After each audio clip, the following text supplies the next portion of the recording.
Welcome to the second episode of Series 52, everyone.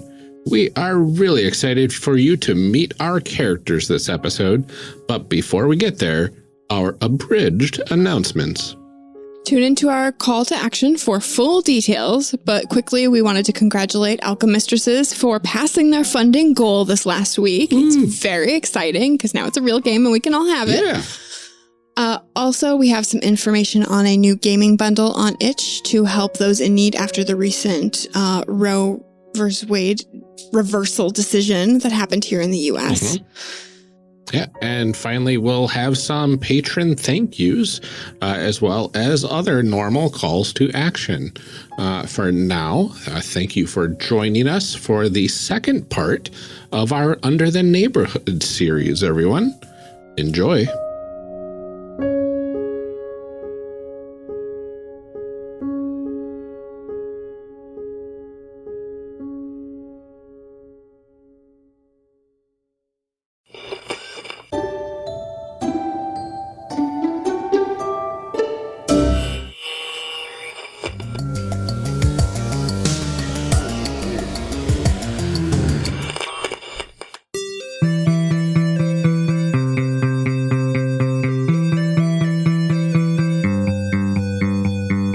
Last time on Character Creation Cast, we created the small town of Hartford in the Midwest USA that had a small town floating in the sky above them called Sky Hartford, all taking place during the day of the belated Valentine's Day parade on February 25th, 1997. Kyle was creating a Mon trainer, Amelia was creating a Divided, and I was creating a magical girl, of course. We're picking up right where we left off last time. Enjoy. All right, so the next step after that is we are all going to choose moves. Most playbooks have 3 moves. The Divided has 4, and that's just because the Divided, again, some of the later playbooks, in fact, all of the 3 we've chosen are hyper-specific playbooks that include their own additional mechanics. And so a lot of us actually have required moves that force specific gameplay mechanics on us to make our characters work because we are so unique. Okay. So if you see a required next to your name, that's going to be something you need to take. So, yeah, so mine says moves, pick 3. Magical girl transformation is required, so that counts as one of the pick 3? Yes, that counts as one of the pick 3. Okay, so it's really pick 2. Yeah, it's really pick 2. I just wanted to I wanted to streamline it into one section rather than multiple, but yeah. That makes sense. I only get to pick 1. Mon Trainer starts very limited in what it can do, but that's also because I am going to gain a power no one else gets, which is I get additional little critters. Yeah. So here's a question. Yeah. I'm looking at actual magic. When you first take this move, choose one of your stats. Whenever you use actual magic, harness the magical power of your patron to make a magical action using that specific stat. So I would want to pick something that I'm good at, right? If you were optimizing, probably, because... Okay. Because the other thought I had was like, okay, well, if I have this ability, then I can maybe use a stat that I'm not as good at. But I guess I still have to roll either way, so. It would, that's one that really would depend on the GM's ruling of, can you do this thing? Because, for example, let's say I use that ability and I used books, which gives me something beneficial. And I say, every time I use this move, I make a ladder. You wouldn't have to roll to make the ladder, but you would have to roll to climb the ladder. Gotcha. But for example, if I used it to make a laser beam that I'm going to shoot at somebody with Fierce, then I'll probably have to roll every time I do that. Okay. Well, if you're looking at that, let me actually change one of mine because I actually chose a move that has overlap with that. Well, you can stick with that one because I'm not sure. I was just trying to understand it. I'm not sure if I'm going to take that one or not, but. These are so good. I looked up magical girl tropes and I just picked my favorites. Yeah. Like how could you choose? I mean, I already took one for sure. So my second one, the mascot companion. Oh yeah. Because I mean, we already got a Mon trainer, so I'm gonna have my own Mon effectively. Only they're intelligent and there to guide me. And a whole bunch of other rules I haven't read, but you know what? I get a little adorable thing to follow me around, so I don't care. I mean, I don't understand what else would be important about that. Right. A whole bunch of game stuff and a magical companion follows you around is fine. This one says take a corruption point to get a full success on touch the other side without rolling. Is touch the other side, is that a basic move? That's a basic move, okay. Yeah. That is a book's basic move. Mm-hmm. Touch the other side is what you use whenever you try to utilize something that is cryptic or arcane. So it could be, like with the divided, it could be something as literal as, I'm going to use this magical tome. Or it could be something as, you know, I'm going to use this old manual drive car, and I only know how to drive automatic. Mm. Gotcha. Okay, well, obviously I'm going to take that, because anything that's like, take a corruption, I'm like, yeah, okay, cool. Corruption for days. Yeah. All right, I think I have mine picked out. I got to choose one more, and I'm between a few, so that doesn't help. No. So I see in a lot of these, there's a description of the thing, of the move, and then it says advanced or advanced alternate. Yeah, so that's going to be part of our leveling up system. Something I realized when using Powered by the Apocalypse a lot of times, because you didn't really have an advanced versions of moves, you oftentimes would start by picking your favorites, and then you progressively get ones you're less and less excited about because you started by picking your favorites. Oh, you picked all the ones you already wanted, yeah. Yeah, so as like a mid-tier advancement, you get the ability to take some of your existing moves and make stronger versions of them. I really like that. Yeah, thank you. And if you see an alternate, it essentially means you get to choose one or the other. You can take the advanced version or you can take the advanced alternate. And those were in instances where I thought, I don't know what I like more as the better version of this ability. So I'll put both out as options for players, seeing which one they would like most. Okay. So it's not much. You technically can spend AP to access an advanced move early, but at this point, it's not something that would factor into most of your play. Right. So I love that the magical girl has a move called retcon button, where you can retcon a minor detail from the past adventure. That's pretty fun. I'm terrified of when my players take that move.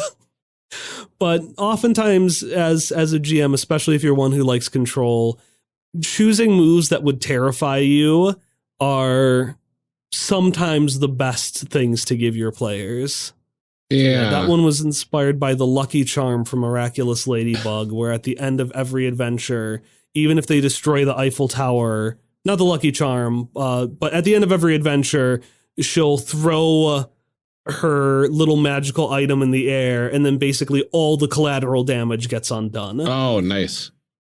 So the idea was, well, let's have something like this where you can retcon one big thing. That makes sense. It was also related to some shows that have a tendency to change the status quo and then completely upend it in infuriating ways. Oh, yeah. Well, there's also the Sailor Moon phenomena where like all this random magical stuff happens and parts of the city explode and nobody cares.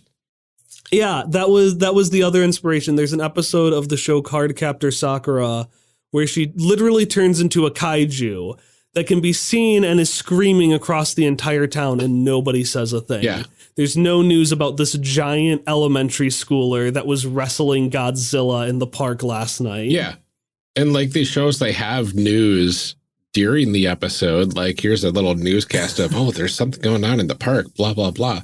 But then afterwards, nothing. Just crickets. Yeah. Because they're all kind of bottle episodes that link together in a way. Yeah. And in a show like this, I in a game like this, I like to allow for the opportunity for there to be recurring stories, because like Gravity Falls, The Owl House, especially The Owl House after their third season got canceled and they had to cut all of the quote unquote filler episodes, will often have a plot going on between them. And I wanted to be able to emulate that with this game as well. But I thought giving the magical girl just a little bit of power to be able to take a small detail and undo it in an interesting way could be just a fun little tool for players. Yeah, I like that. Okay, I've got my my moves selected. Okay, perfect. If we when we go over our playbooks, I think something that could be helpful is, because all of our playbooks are the very specific ones that are, I think it'll be helpful for us to read kind of the description of what is our deal and then go into our moves, which our moves will often explain how that mechanically works. But, you know, we've kind of danced around, for example, what exactly the divided is. Yeah. So I think it'd be helpful to go through, read the description at the beginning saying, this is who you are. Here's some examples. Well, and then let's just do that now. The moves. Okay. We piece things together block by block, so to speak, on the show. So I think this is a perfect time to tell, okay, what our playbook is and what moves we selected. Okay. You want to go first then? Sure. I can do that. All right. Okay. So, the magical girl. Life in the mundane and the magical can be complicated enough. So what happens when you belong to both worlds? Unlike most people, you're able to take on a powerful magical form that lets you battle monsters and perform amazing feats, all while trying to finish your homework. This playbook is built around the duality between your mundane and magical lives and the ways that they impact each other. So examples, Sailor Moon, Adora from She-Ra, and then Miraculous Ladybug, like we mentioned. Yeah. And then for my moves, I get the magical girl transformation right away. So I can shed my mundane form in order to become a magical warrior of hope and friendship. In order to complete this transformation, you need to shout a transformation phrase, which I'll figure out in a little bit once I have my theme down. And do a transformation dance. So that's your typical transformation sequence that fans of the show know I'm all about. And that gets you into your magical form. But I also have a mascot companion who I'll detail out later. But the mascot I can have conversations with, and they're pretty knowledgeable about things, which is great. And a magical item is the other thing that I chose. One of your signature items is a magical artifact that lets you channel your magical powers. So it's usually like a useless looking trinket when in my mundane form, but then it gains a super ability, basically a magical ability while I'm transformed. They have such examples such as flight, sensing evildoers, or a powerful beam. Yeah. And signature items are things that we will choose later as we go on. We'll choose skills and signature items, but essentially a signature item is just something that you have that you use a lot. And like Adora has a sword, or Anne from Amphibia has a tennis racket, or Mabel from Gravity Falls has a grappling hook. Okay. Yeah. Okay. So I went with the divided. Something from the other took an interest in you and gave you strange, powerful abilities. However, this came at a cost. Your patron has their own agenda in mind, and as you continue to use your powers, you can feel that agenda getting closer to completion. This playbook is built around your relationship to your patron from the other and your relationship's inevitable, unfortunate end. Let's see here. Examples: Lena Saberwing in DuckTales, Viren in Dragon Prince, and Misha Jarvis in Quest Friends. The game has a lot of promo. What? Well, the game has a lot of self-promo. Hey, you know, I always think, like, you made it, do what you want with it. It's your thing, you know? So I got 4 moves. 2 of them were required. So I went with Patron's Corruption, which is the divided starts with a 10-point corruption meter. This meter fills as certain actions happen. Filling the meter is also referred to as taking a corruption point. The divided takes a corruption point anytime one of the following happens: when you roll a critical failure, or gain corruption is outlined by one of the playbook moves. Then there's like a whole bunch of other descriptions that I'm not going to read because that's not fun for the podcast. Essentially, you get more corruption and you have a meter. And once it fills, bad things happen. Yeah, which is why I took a bunch of stuff that takes corruption. And then the other required one is magical enhancement. Before rolling, access your magical connection to the other to enhance the result of your roll. Example, failure becomes a mixed success. This doesn't avoid critical failures. If you roll a full success, you extend yourself further than expected, take a corruption point. On a critical success, you may either take the usual benefit of a critical success or avoid taking corruption points. So, again, more corruption. Friends on the other side, take a corruption point to get a full success on touch the other side without rolling, and through other eyes. View the world through the eyes of your patron. Ask the GM a simple question that your patron would know the answer to, except for the patron's plans. They must answer truthfully, but in turn, the patron is able to ask a question of you, except for your plans. You must answer truthfully or take a corruption point to avoid answering. Corruption. I'm assuming you will never answer the patron, not once. I mean, probably not. Or I will lie. I don't know. All right. And then finally, I took the Mon Trainer. Whether they're cute little critters or fearsome collectible cards, your world is littered with creatures who you can make friends and do battle with. This playbook is built around your relationship with your Mon companions. Examples are Ash Ketchum from Pokemon, Yugi Moto from Yu-Gi-Oh!, and Irene Hawthorne from Quest Friends. So what I do is I get 3 moves. The first one is I Choose You. I Choose You lets me lets me have Mon.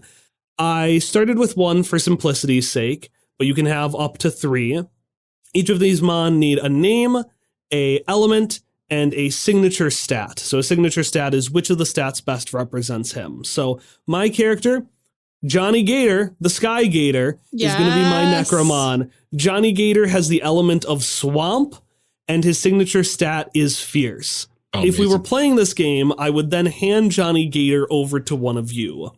And essentially what would happen is, unless he was in our equivalent of a Pokeball, which my character does not use Pokeballs, all of his Mon roam freely at all times, essentially you would be able to control your Mon. You would speak as it, you would move around as it, and you could do independent actions as Johnny Gator. Amazing.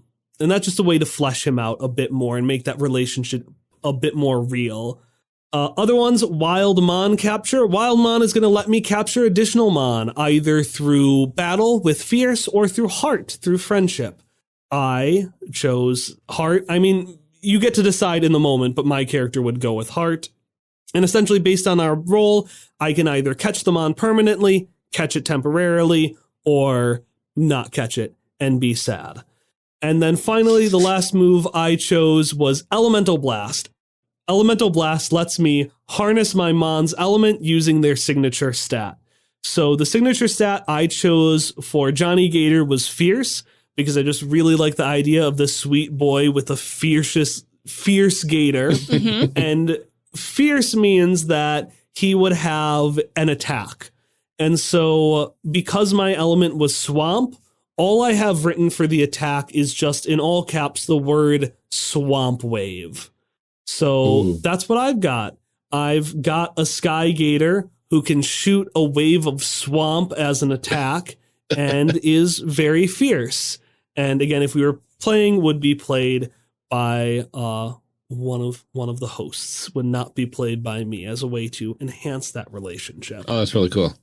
I do want to point out that it really does say for failure under Wild Mon Capture, failure, you failed to catch the Mon, you are sad, little frowny face. Because I just think our listeners need to understand that it really does say you are sad. Uh-huh. It's fine. It's a good RP prompt. It is. I love that. I just like the addition of the little frowny face. Yeah. It was important to me to include the frowny face. And so you know just how sad you are. Yes. Yeah. And I noticed for my magical girl transformation, I had to choose a signature stat.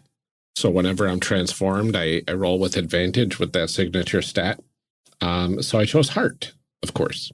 Makes sense. Yeah. So when you do any actions with Heart, you would roll with advantage. And how that works is essentially instead of rolling 2 dice, you would roll 3 and then take the results of the top 2. I like that. Yeah, and that's the playbooks. Playbooks do include something else, which we can do now or do later. They give you prompts for 1 skill and 1 inability. Speaking of advantage and disadvantage, a skill is going to be something that when you use it, you roll with advantage. And an inability is something that when you roll with it, you roll with disadvantage, which is roll 3 dice, take the results of the bottom 2. So, for example, ones I'm going to choose is I'm going to choose the skill of interacting with creatures because I'm going to say I'm real good with creatures. That's why Johnny Gator loves me so much. And then I'm going to say that my inability of the list I have here is resisting challenges and dares. So if I ever have to interact with a creature, I'll roll with advantage. But if I ever have to roll to resist someone calling me chicken, I'm going to roll with disadvantage. Oh, all right. Gosh, there's so many good ones. Ooh, yeah.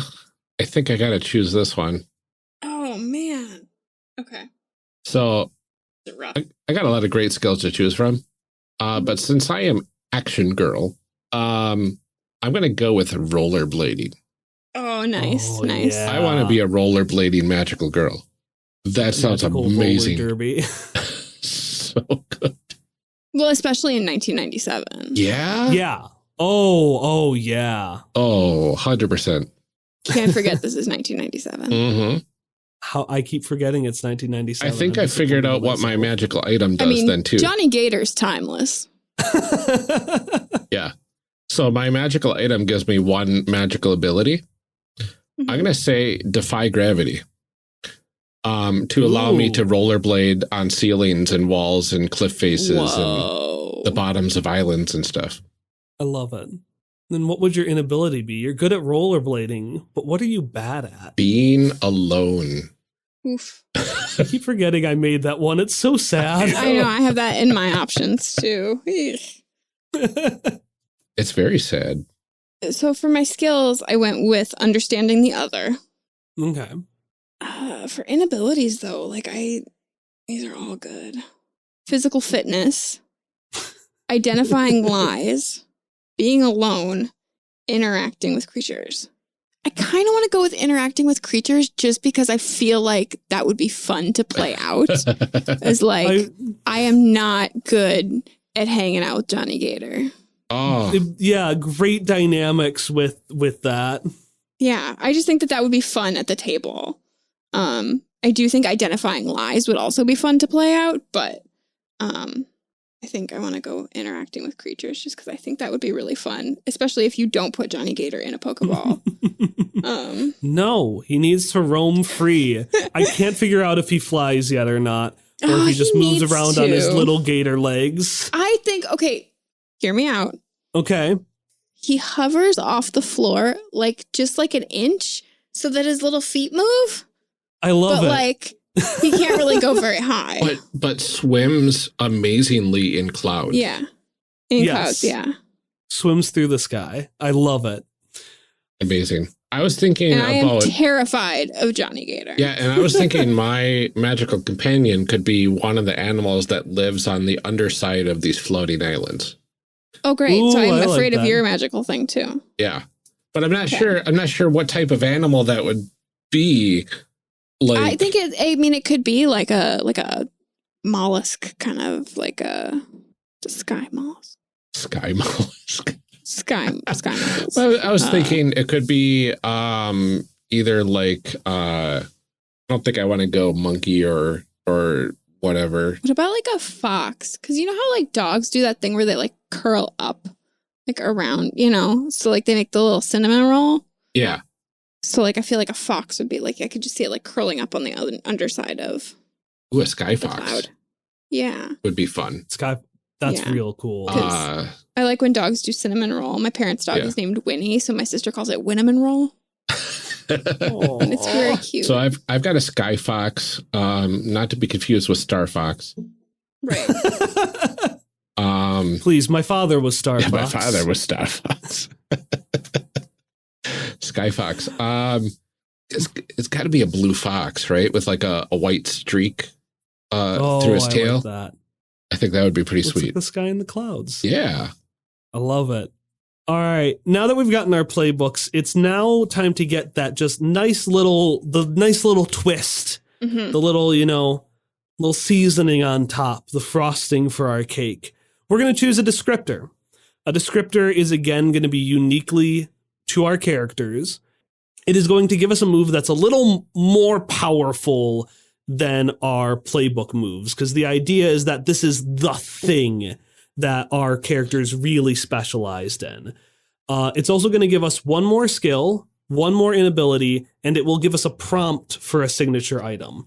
And again, all of these things we'll look back on later and decide, do we want to change these? But it's going to start by giving us these prompts. So we in the base game have 30 descriptors, which range from everything from being adaptable to being able to do anything that a spider can to having a podcast, because I couldn't resist but putting that in there. So I know what one I'm going to go stage with. Magic. Oh. And then the name of when you put it in your moves, the name of the move for your descriptor is just the name of the descriptor. There's so many good ones. Yeah, and I have locked in mine, so I pretty instantly chose Stumbled into Success. I like that. All right, I think I'm going to go with this one just because we've got this sort of theme going on. I'm going to do Does Anything an Animal Can? Ooh. What animal are you going to go with? Oh, do I have to do a specific one, or is it all animals?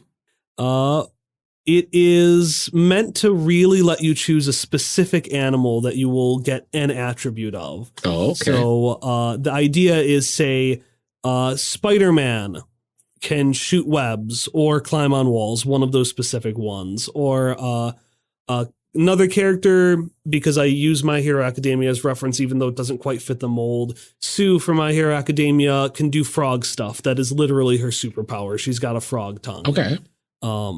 So yeah, the descriptor will tell you to pick a creature that exists, and you will get to choose an ability that creature has that you can do expertly, but then you also have to choose a physical trait from that animal that you have as well. I see. Every descriptor has its own set of rules that follows along with it.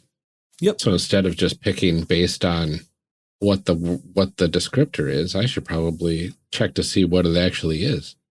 So here's a question. Oh. Yeah. I was going to pick Was Lost in the Other, but the skill is the same one as the one that I'd picked previously. So should I go back and pick a different skill? So if you get the same skill, we have two options for that. Mm-hmm. You can either double it up into what we call a super skill, so you're just doubly good at it. Essentially, You would have double advantage. You'd roll 4d6 and take the top two. Okay. Or you can choose another skill. At a later point in this, we're actually going to go back and we're going to adjust any of these skills that we want.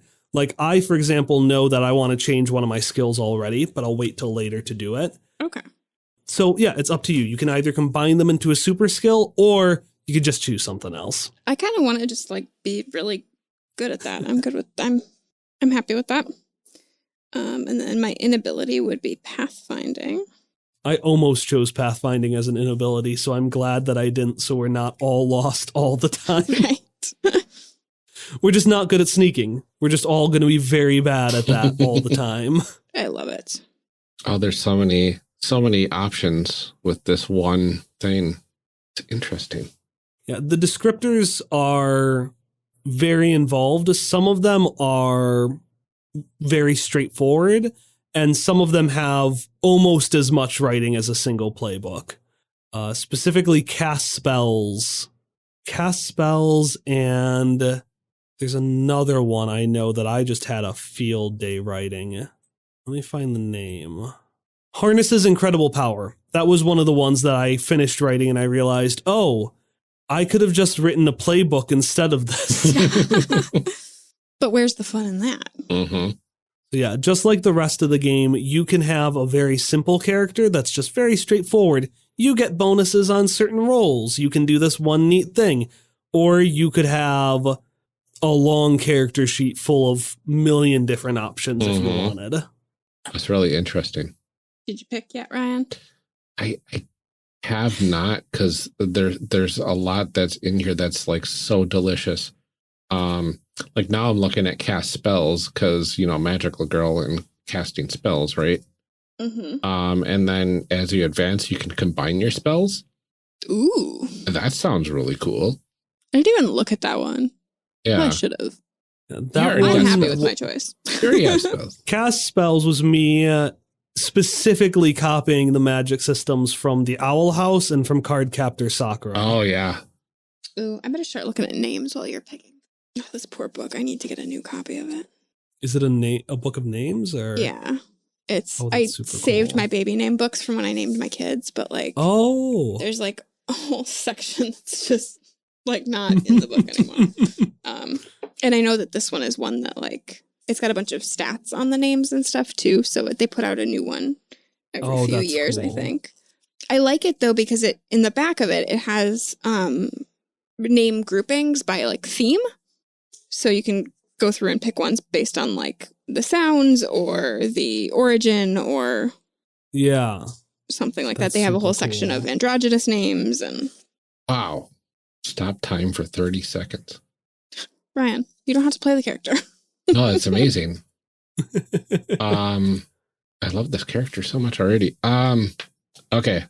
I'm gonna choose cast spells instead. Okay.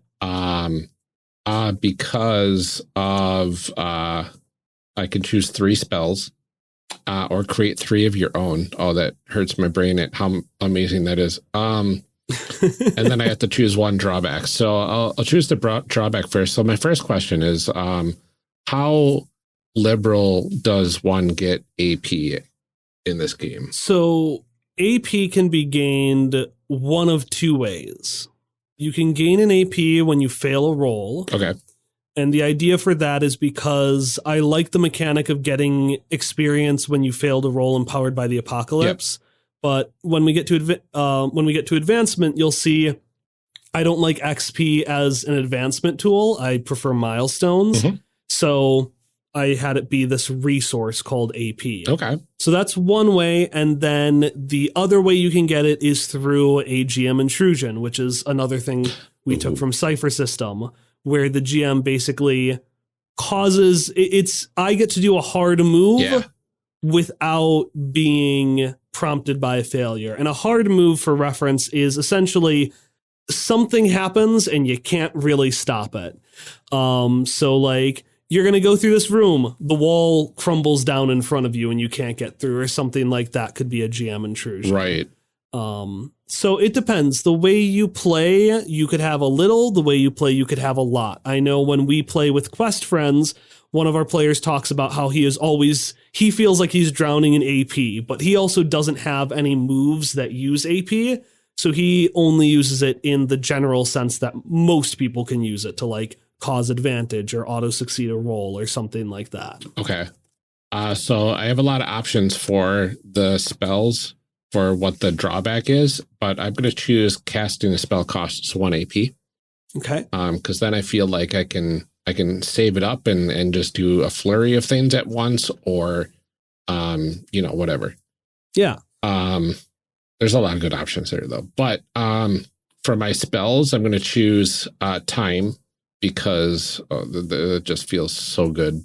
Stopping time for 30 seconds.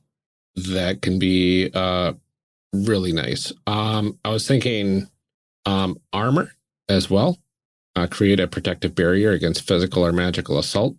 So that sounds really useful as well. And then I was thinking like hop, probably. Sprint to high heights. That's fun. So like in Skytown, you'll need it. Yeah, exactly. Especially rollerblading around and like rollerblading on off of 3-story buildings in downtown Skytown. Yeah, absolutely. Would they call it Uptown at that point? No, they would not. I went with something much more mundane. I went into Stumbles into success, which the example for that is Inspector Gadget from Inspector Gadget. Oh, yeah. Through no real intention of your own, you find exactly what you need. Once per adventure, pick a question you have, item you would like, or place you would like to find. You get the answer, item, or route, but the GM can make a soft move in response. So this is actually, one of the playbooks has a move very similar to this, but for that one, you need to spend an AP and you have to roll. So that kind of shows the difference between playbook and descriptor, because as a descriptor move, it's less usable. I can only use it once per adventure, but it's stronger. I just get what I want, but the GM can cause a complication. That move also came with a skill, inability, and signature item. So it came with the skill of reckless actions, inability of tactics, and signature item of a winning raffle ticket.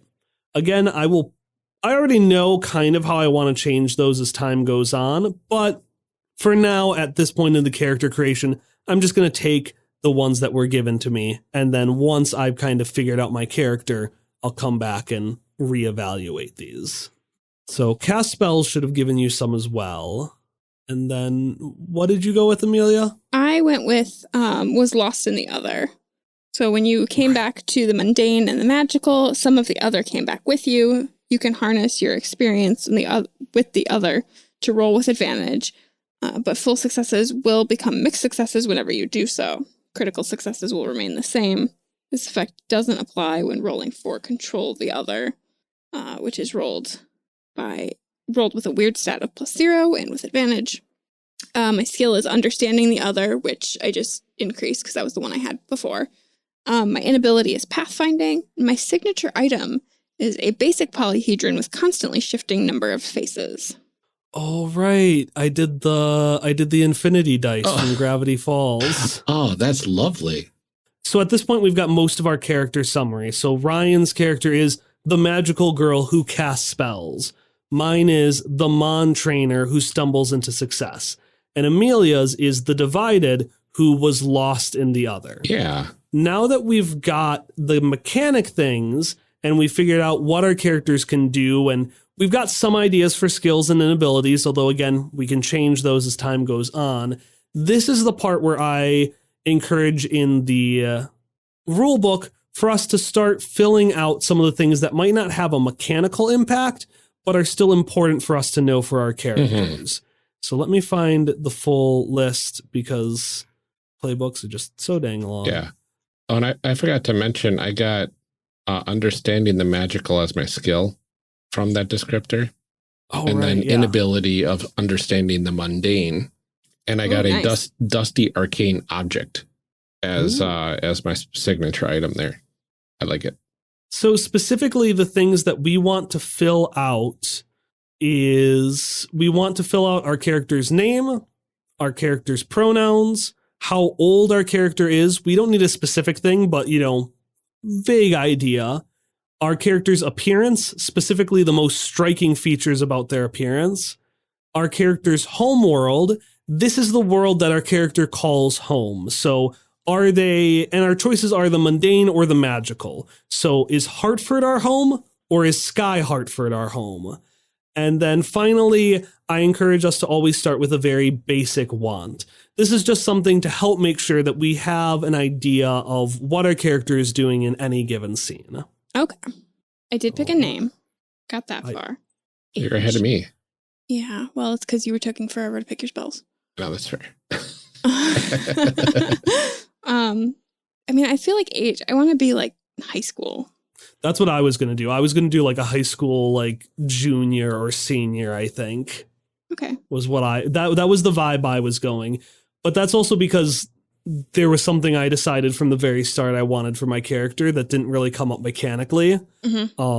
Which is why I already know what skills and stuff I want to change. Okay.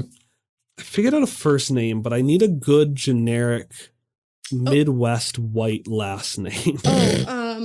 Let's see here. Hold on. There's a section of last names in this book.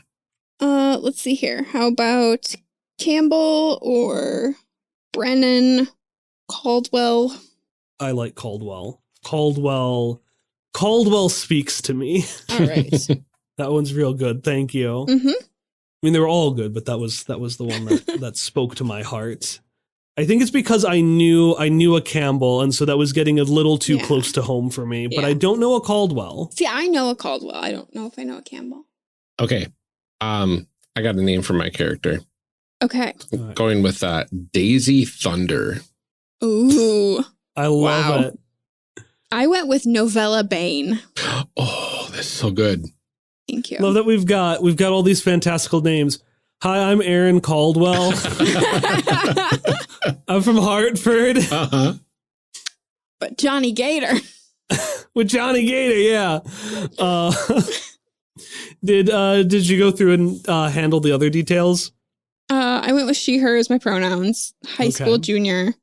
My appearance, I just put vaguely spooky. Homeworld, I didn't know if we wanted to like all pick the same one or if we wanted to like. I assume Ryan wants to be from Sky Hartford. Yeah. Yeah, I think it works either way. For me, especially because we had, I know I said I picked one of the weird playbooks, but since we had a magical girl and a divided, I really wanted to balance it out with the most mundane person I could think of. So it's important for me that I am from regular Hartford. Yeah. Okay. And like it's pretty easy to get from place to place, and it could always, before our first adventure, Aaron could have gotten stuck in Sky Hartford for one reason or another and can't get back. Or vice versa. I like living in Hartford, but I would like to be a transfer student to Hartford from Sky Hartford. I love it. I really like that. Yeah. I really don't know what I want to do for a want though. So like, I guess what is yours? Like how broad or? Yeah. So mine are, to go over some of the things I mentioned, he, him, high school, junior. My appearance is, I've got the appearance of a football player and I'm a blonde guy. So I look like, the standard big, stocky, blonde football player. And I'm often on the football field as part of the band's drum corps. Love it. Love it. I'm from Hartford, and my want is to befriend all the little critters. Oh, I love that. Yeah. So, yeah, my thought with wants are always to make them very simple, straightforward. Some examples of wants from the cast of Hereafter. One of them wants the scoop. One of them wants to be the best trainer like no one ever was. And one of them wants to be left alone. Amazing. That's his want. I love that. It's just something to help really just reframe, like, what's your kind of deal? So even if there aren't little critters in any scene I'm in, I would know that, like, well, if they come up, that's what Aaron cares about. Or he's the kind of guy who would prioritize that. I like that. So it can be vague or specific. Okay. I'm going to say my want is to be the smartest person in the room. there you go. Oh, that's a good one. And were you with anyone other than Aaron, they would hate you. Yeah. But Aaron doesn't care. Aaron doesn't care, and I am terrified of that gator. Yeah. Well, that's fine with Daisy too, because Daisy's pronouns she, her, 19 years old.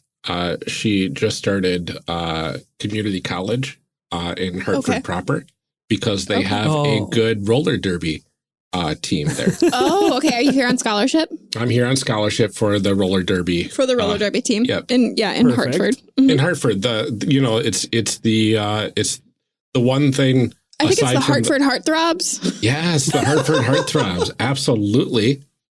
So then Daisy's homeworld was Sky Hartford, and her want is to become a roller derby champion. Perfect. Oh my gosh, I love these kids. And a detail you added, Ryan, I really liked was that you still had, even though you're living in Hartford, you had the homeworld as Sky Hartford. Because the way homeworld works is really what you call home. So, if at any point that could change, you could be like, you know what? I really think Ground Hartford is my home. Ground Hartford. Then you could change that, and vice versa. But even though you're living in Hartford, since you think of Sky Hartford as your home, I'm not sure, Amelia, with your character, whether what she I think I'm trying to home. think of Hartford as my home. I'm working on it. Love it. Like my parents have said that this is our home, so I guess we'll see. That's really funny. All right. So the next thing that we're going to do is we've got 2 steps left. Now that we've kind of figured out who our characters were, before we think of them as a group, we can now go back and figure out, are there any stats, skills, or signature items you want to change? So, for example, I'm going to change a couple of things. My stats, I'll probably keep them the same. My skills, I'm going to replace reckless actions with drumming because I want to have that drum core thing. And then my signature item, I'm going to change to my lucky drumstick. Okay. Because because that was a bit of flavor that I decided, I'm like, I'm kind of feeling that with my character. I'm going to go back and change those mechanics to match. Okay. And I technically could go back and change moves and descriptors, but what the rulebook encourages you to do is actively think about your stats, your skills, your inabilities, and your signature items, and just think, now that we've fleshed the mechanics out into a fully formed character, is there anything mechanically that would change for this person? Okay. Okay, so if I wanted to change a stat, would I bring 1 down and 1 up?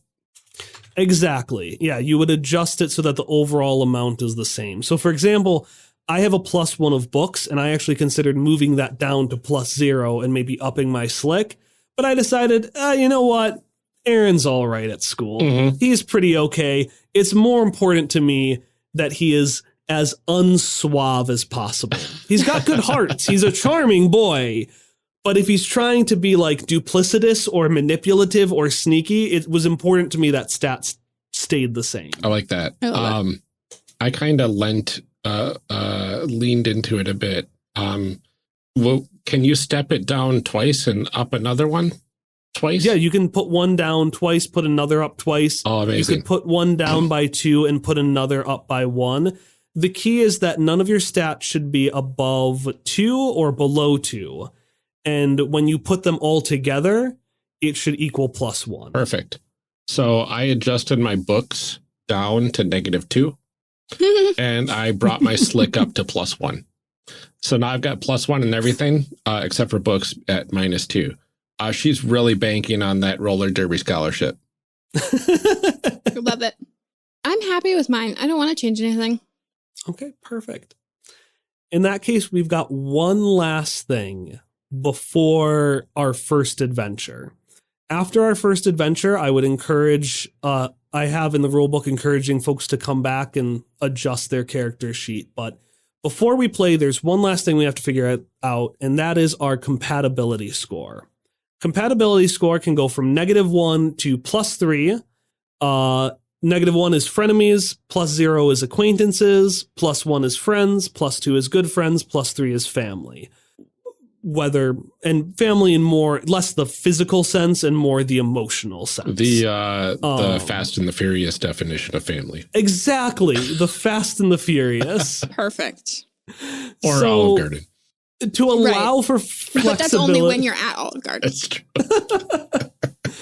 So to allow for growth, we recommend choosing a score between -1 to 1. So -1, 0, or 1.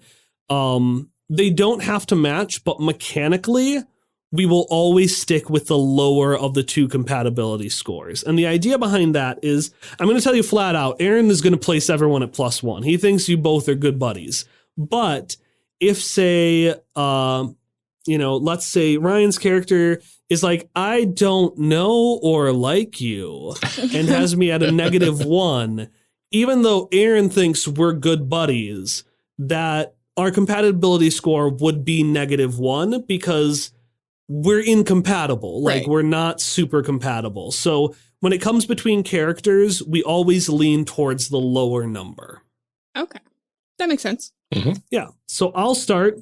Aaron would have a +1 for both of you. Well, he would have a +1. Could you remind me of your character name, by the way? Ryan is Daisy, right? Daisy. And I'm Novella. Okay. So I would imagine a +0. I don't know what Daisy. It would all depend on whether or not I knew Daisy. Novella is in the same school, in the same grade. Mm-hmm. So Aaron is going to think of Novella as a friend, regardless of whether or not that is true. Mm-hmm. Fair. Daisy's probably really good at roller derby. and it feels like that's like the big sport in small town Hartford. Okay. Just so you'd be because, doing your marching band drum. Yeah, do we corps have or marching whatever. bands at roller derbies? I Yeah. love it. yeah. So there'd be like roller derby demonstrations and stuff, and like the roller derby teams like to reach out to schools and whatnot. Yeah, well, you got to and- recruit from the local high school for sure. Exactly. Yeah, absolutely. So I probably maybe even came from this high school of sorts, even though I still think of Sky Hartford as my home. Is your home. Yeah, so for Maybe you were like the big feeder school for the roller derby, so you did have to transfer here to get into. To even be scouted for the that's roller fun. derby team. Yep. I love that. Because they're not scouting from Sky Like Hartford. they're like my pictures on in one of the glass cases for like the latest class of champions. Like we took the championship or something like that, Yeah. but that was at the high school Yeah, we went level. to state. Yeah. Yeah. State. Perfect. So yeah, with Daisy, I don't know, would we have it like be at a +0? Like I know who you are and I've been to a lot of your roller derby things, but like has Aaron and Daisy, have they interacted a lot? I mean, of course, they'll be part of the same party, but like outside of shenanigans, have they interacted much, or are we starting with more of a I vaguely know who you are? I wonder if you may have interacted with my magical persona more. I love it. Like what if I had, saved the school bus or something like that at some point in my magical persona.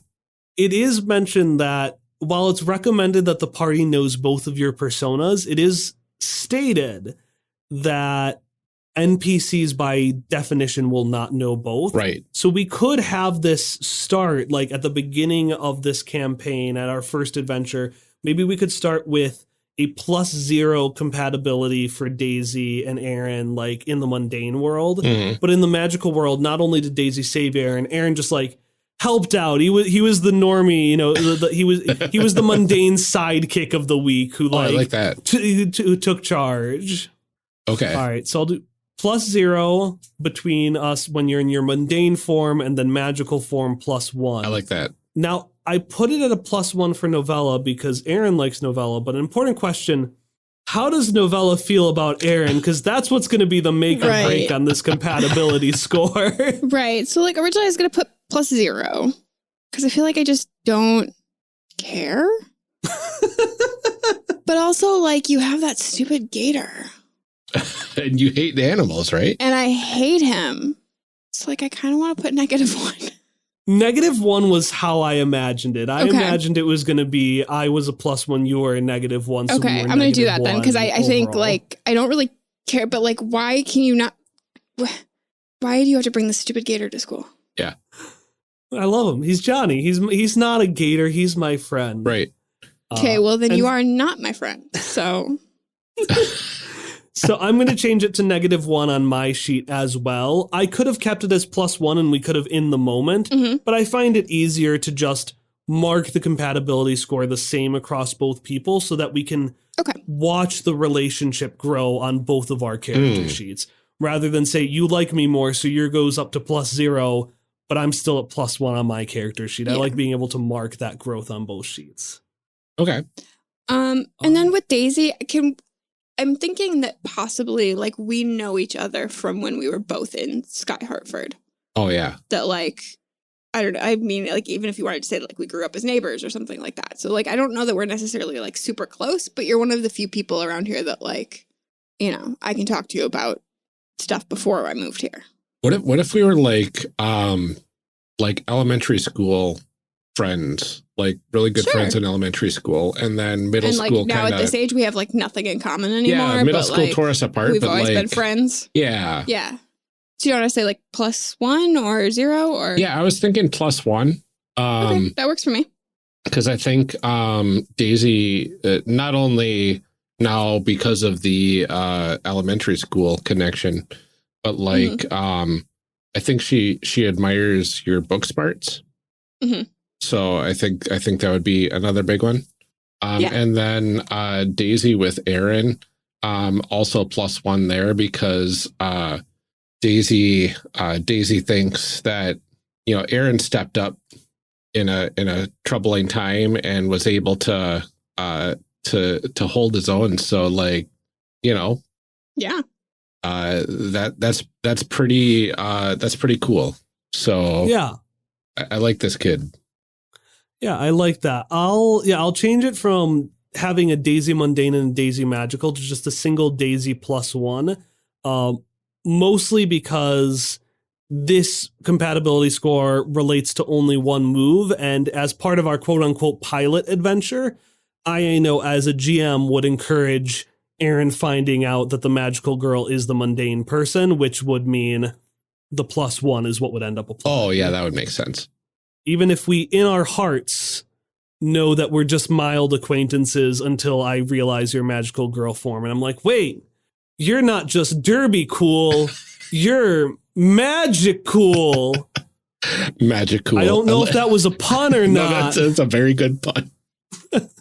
Thank you. I try. Johnny Gator doesn't laugh. I like being magic cool. I'm a magic cool girl. And that's it. So we've got our characters, we've got the detail, and we can now fully say our character summary. So I can say that were we playing this as a game, I would be playing Aaron Caldwell, the Mon trainer who stumbles into success. I love it. So I'm playing Novella Bane, the divided, who is lost in the other. And I am playing Daisy Thunder, the magical girl who casts spells. I love it. Very good. All right. So, did we make characters? We did it. We did it. We did We're it? made. Did we did it? I love Yeah, these. that's how you say that, Amelia. Oof. Oh, so good. Well, thank you so much for joining us to talk about Under the Neighborhood. This was a lot of fun. I really enjoyed this. This is like one of my favorite genres of television lately, especially as a parent. Like, there's a lot of like not good television out there, and like these ones are good. These ones are good. So I had a lot of fun with this. Absolutely. Yeah. Thank you for having me here. Sky Hartford is close to my heart. Yes. Hartford. Can't wait to celebrate belated Valentine's Day with you. Do you want to just quickly remind everybody where they can find you online?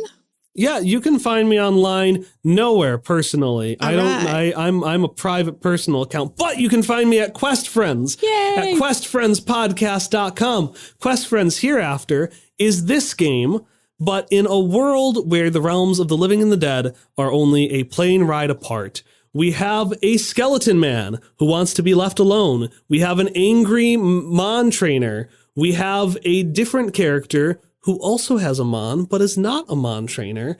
And then we have one of our characters 10 years from now. Sorry, one of our players 10 years from now. Amazing. Amazing. Oh, that's so good. I love that. It's a lot of fun.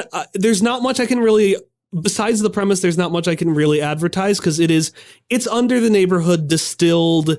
It's all of the idea and the excitement and the weirdness of that game made into a podcast. Quest Friends is the podcast this game was made for. So if you're interested in that, if you're interested in Ghosts and Ghouls, I'd recommend you check it out at questfriendspodcast.com. The only clarifier I need to put on here, though, is that while this game is designed off of kids' cartoons, the show does bend more towards a PG-13 rating, and it does have a fair bit of cussing. Mm-hmm. We don't really get raunchy or anything like that. As I said, we stick to PG-13, assuming PG-13 allowed a lot more swearing than it does. So 80s PG-13. Yeah. So if you don't mind that, I would highly encourage you to check it out. It is still following this ethos. It is not like we're doing an adult cartoon or anything like that. It just, because of the premise of the show and because I know we're on a show that doesn't have swearing, it felt important for me this time. Absolutely. But yeah, you can find me there at questfriendspodcast.com. While there, you can also find in the bonus section links to Under the Neighborhood, because it's the Ouroboros, it's the snake eating its own tail. It's all the same thing. Absolutely. Love it. Oh, goodness gracious. I can't wait to get to the fanfic in the next episode. Yes. Thank you everybody for listening. Please join us on the next episode for our discussion block. Call to action. Yeah, like that. I just really love this game. It's so good. Okay, so we did the session 0 earlier today for our IPM game, and like wildly different than what we came up with this series, of course, because new people, blah, blah, blah. But like I made basically the same character choices, but like, and still ended up somewhere different. Somewhere completely different. So I'm really excited for people to hear it. But my goodness, this game is very versatile. It is. Well, we started listening to Quest Friends too, the kids and I, like after, having this session and realizing like, okay, I really love these kinds of games. And I didn't know that there was a podcast doing this. We started listening to Hereafter, and it's totally different than what we made here too. And very cool. Very cool. Yeah, this game is just phenomenal. And I can't wait for people to hear the discussion episode next week. But my goodness. Our fanfic as usual. Yeah, absolutely. Other news for our calls to action. You can still back the Alchemistresses Kickstarter for a few more weeks. They have reached their funding goal, but there are still lots of cool stretch goals out there. And that would be really amazing to hit some of those. You can find more info about the Kickstarter in our show notes. Next, I have a note where I just banged on the keyboard and then typed Supreme Court and then banged on the keyboard some more. Yeah. Because that's just kind of how I'm feeling right now. I don't want to be like, oh, we're one of the shows that we just really don't like to get political, because that's like absolutely not the case. This one is a weird one from me, having grown up in a very conservative Catholic family. That like the fact that I am pro-choice is not something that I have been super loud about. But I am one of those people who would likely die if I got pregnant again. My doctors told me that I could not have any more children. And for me, something like adoption is not really a valid choice, because it is the birth itself that causes the problems with my postpartum depression. And the act of being pregnant means that I cannot take any of the medications that I need to take to keep myself alive. And I just really, really struggle with the idea that my life is not worth that much, and that my children that I already have do not deserve a mother, in the name of possibly bringing another child into the world. Right. It just really doesn't sit well with me, and it's something that's very, very scary to me, because there's now been a law passed that in my state, we are in the state of Wisconsin, abortion is no longer legal. Oh, I didn't hear about that. We can't. Oh, gross. No. So I could go to Chicago, about 2 hours away, if something happened. But yeah, knowing that I could potentially be in that position is a very real thing, that it's not just something that's happening to other people somewhere in a state far away. It's not something that's happening to people I don't know. It is something that is very real and very scary in my own life. So this is a thing that is just devastating to a lot of people for a lot of reasons. I don't think that people should have to have the sort of like terrifying background that I have of knowing that it's like medically ill-advised at best. Yeah. I think that it should be a choice. Like, I always say I've never been more pro-choice than I was when I became a parent, because being a parent is hard. It is hard work. And no one should ever be forced into that. Ever. Ever, ever, ever. You don't deserve that. Your children don't deserve that. The world does not deserve that. But this is the reality that we're living in a lot of America right now, particularly in the South, particularly in the Midwest. It's bad and it's scary. Yeah. And we have undone like 70 years, whatever it is, of forward progress. And the decision itself is very scary because of the implications for other Supreme Court decisions like gay marriage. So if you are one of those people out there thinking, well, okay, this sucks, but it doesn't really apply to me, it could. It could apply to voting rights. It could apply to gay marriage. It could apply to a lot of things. So with all of that said, there's always the question of like, what do I do? Register to vote, give money where you can. But one of the things that we try to do here, at least, is we try to find things that go along with our show that you can give to. So we have another itch bundle right now that supports reproductive rights. The proceeds go to the National Network for Abortion Funds, which is a collective power fund. Proceeds are split across abortion funds in the 20-some states right now that where abortion is illegal. So if you are able to pick up that bundle, we'll put a link in our show notes. It goes to a great cause. And as usual with these things, you get lots of great games. There are tabletop games, there's computer games, all kinds of stuff in there. So almost everyone wins except, America. Yeah, exactly. Stupid America. Well, thankfully there is fun things that we can still listen to. We can still find joy in the world some places. Exactly. Like tonight we are, after this recording on July 5th, actually, we're hosting our first Patreon meet and greet call. So we hope to have seen lots of you there. This is past us talking about future us in the future. Present us talking to past what will be past us. Yeah, I'm not really sure what podcasting time says about all of this, but, but we're really looking forward to doing more of these in the future. So you can support our show at patreon.com/charactercreationcast and get access to things like our monthly calls and lots of other great benefits, including shout outs on the show in our call to action section, which is right now. Right now? Yeah, right now. Right this minute? Yeah. Right now. So we don't have to worry about time for that one. It's right now. It's right now. So Lieutenant, our first patron, thank you so much for your continued support. Eric Bonts, thank you as well. David, a.k.a. Tigranosaurus, and previous guest of the show, thank you. Matt Newton, thank you so much for your support. Daryl Holiday II, thank you. Shadim Cabal, thank you. Mega Heplius, I'm going to have to ask them exactly how to pronounce that in tonight's Zoom session, but thank you so much.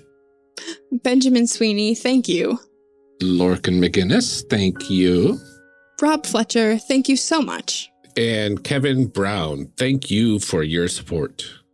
Thank you to all of our future patrons as well. Without your support, we would have a much harder time doing what we are doing. And you're helping us hopefully do some great things in the future with this show. So it's very much appreciated. We are currently out of reviews to read right now, but we would love to have some more so we can thank you personally. We have links in the show notes to the various review platforms out there that we know of, but you can also leave reviews on Podcast Addict if you're on Android. That's all we have for this week, everyone.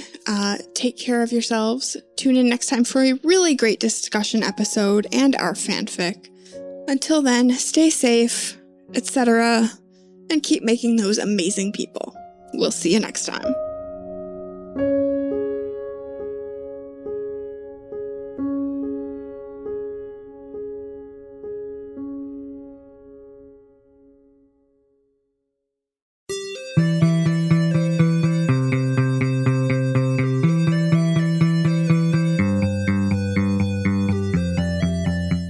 Character Creation Cast is a production of the One Shot Podcast Network and can be found online at www.charactercreationcast.com. Head to the website to get more information on our hosts, this show, and even our press kit. Character Creation Cast can be found on Twitter at CreationCast or on our Discord server at discord.charactercreationcast.com. I'm one of your hosts, Amelia Antrim, and I can be found on Twitter at Ginger Reckoning or on my other podcast, Garbage of the Five Rings. Our other host, Ryan Bolter, can be found on Twitter at Lord Neptune or online at lordneptune.com. Music for this episode is used with a Creative Commons license or with permission from the podcast it originated from. Further information can be found within the show notes. Our main theme music is Hero Remix by Steve Combs and is used with a Creative Commons license. This podcast is owned by us under Creative Commons. This episode was edited by the absolutely fantastic Ryan Bolter. Further information for the game system used in today's guests can also be found in the show notes. If you'd like to support our show, find us on Patreon. Get access to bonus episodes, extra outtakes, and much, much more at patreon.com/charactercreationcast. Thanks for joining us. And remember, we find the best part of any role-playing game is character creation. So go out there and create some amazing people. We'll see you next time.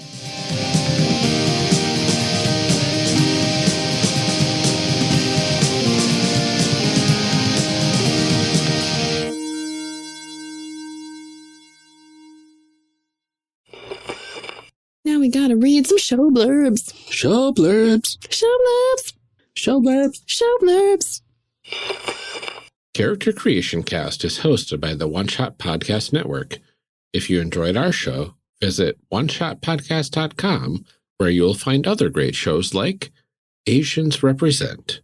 Asians Represent celebrates Asian creators and diversity in the gaming community. Join hosts Agatha Chang and Daniel Kwan as they discuss gaming, genre, and representation with their guests and occasionally argue with each other to the sound of Agatha's beloved air horn app.